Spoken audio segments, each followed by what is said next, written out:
Halo semua, perkenalkan kami dari kelompok 10 mata kuliah praktikum RP kelas D yang beranggotakan Nikita Duha, Rosalia Zega, dan Maesa Adisti. Kami akan menjelaskan hasil analisis studi kasus kami dalam modul Production Planning. Sebelum kita membahas modul Production Planning, kita harus mengetahui dulu apa itu ERP. ERP, Enterprise Resource Planning, merupakan sistem komputasi besar dan terpusat yang mengintegrasikan proses bisnis serta mengelola data skala besar, sehingga informasi dapat mengalir lancar ke seluruh tingkatan manajemen organisasi. Kita akan membahas ERP pada modul Production Planning dengan penggunaan sistem SAP S4 HANA, Sahana. Tanpa berlama-lama lagi, mari kita membahas modul Production Planning. Apa itu PP atau Production Planning? Production Planning merupakan proses strategis untuk mengatur dan merancang strategi pembuatan produk dengan tujuan untuk memahami siklus proses manufaktur integrasi. Untuk struktur organisasi, kita menggunakan contoh dari struktur organisasi Global BK. Struktur organisasi dari Production Planning meliputi klien, lingkungan independen dalam sistem, company code, unit hukum terkecil untuk pembukuan keuangan, plan, fasilitas operasi, dan storage location, pembeda stok material di dalam satu plan. Dalam contoh ini, proses perencanaan dijalankan pada level plan, di mana stok material dipisahkan berdasarkan jenisnya seperti raw materials atau finished goods di dalam storage location. Proses produksi dalam production planning ini mencakupi siklus hidup manufaktur dari material planning, production planning, hingga manufacturing execution process. Master data dari production planning merupakan data terpusat yang menjadi acuan utama seluruh transaksi dalam sistem. Ini terdiri atas material, bill of materials, routing, work center, dan juga produk group. Sekarang kita akan membahas alur dari production planning. PP ini tidak hanya bergerak sendiri, namun terintegrasi dengan departemen lainnya seperti materials management dan controlling. Ada pula 3 fase utamanya meliputi perencanaan, eksekusi, dan penyelesaian. Untuk alur pengerjaannya meliputi fase perencanaan dari step 1 hingga 6. Step 1 yaitu Change Material Master Record.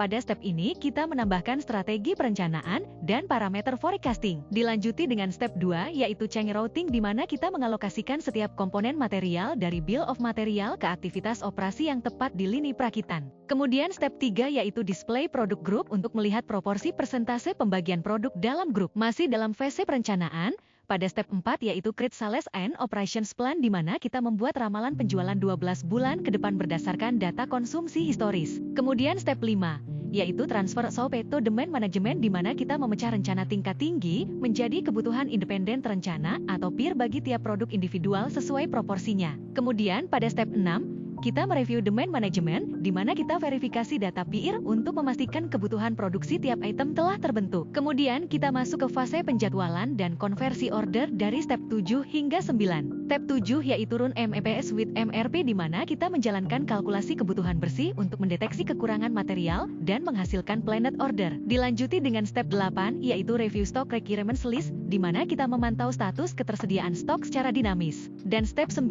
yaitu Convert Planned Order into Production Order, di mana kita mengubah planned order menjadi production order. Kemudian kita masuk ke fase eksekusi pabrik dari step 10 hingga 14. Step 10 yaitu Receive Goods in Inventory, di mana kita menerima barang mentah ke gudang. Step 11 yaitu Issue Goods to Production Order, di mana kita mengeluarkan komponen dari gudang ke lantai produksi. Pada step 12 dan 14 kita mereview Production Order Status untuk memantau perubahan status dokumen pemesanan produksi. Dan pada step 13 Confirm Production Completion, di mana kita mengonfirmasi bahwa jumlah unit sepeda yang ditargetkan telah selesai dirakit. Selanjutnya yaitu fase penyelesaian keuangan dari step 15 hingga 17.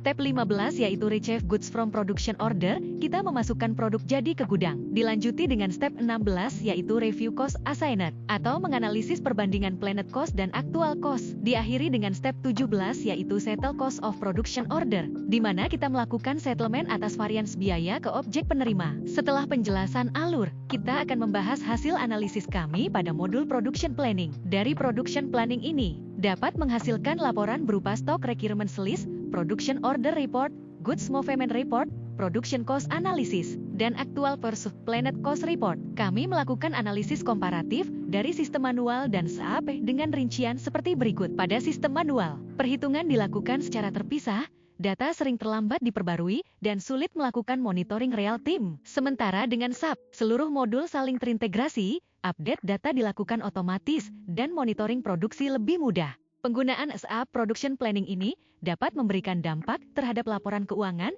dan operasional perusahaan sebagai berikut. Dampak terhadap laporan keuangan berupa persediaan lebih akurat, biaya produksi tercatat otomatis, mempermudah penyusunan laporan keuangan, mengurangi kesalahan pencatatan, serta mempermudah analisis varians biaya. Dampak terhadap operasional perusahaan berupa produksi menjadi lebih terencana, penggunaan material lebih efisien, mengurangi keterlambatan produksi, monitoring produksi lebih mudah, meningkatkan efisiensi kerja karyawan, serta mempercepat pengambilan keputusan manajemen. Simpulan yang dapat diambil dari ini adalah modul SAP S4 HANA Production Planning and Execution, PP, terbukti memiliki peran penting dalam mengelola siklus manufaktur secara otomatis dan terintegrasi, mulai dari perencanaan material, eksekusi lantai pabrik, hingga pengendalian biaya. Berbeda dengan sistem manual, integrasi lintas modul ini menghasilkan laporan operasional dan keuangan yang akurat serta real time, sehingga mempercepat proses bisnis dan meningkatkan kualitas pengambilan keputusan. Pada akhirnya, penerapan SAP S4 HANA PP memberikan dampak positif yang signifikan bagi perusahaan melalui peningkatan efisiensi operasional,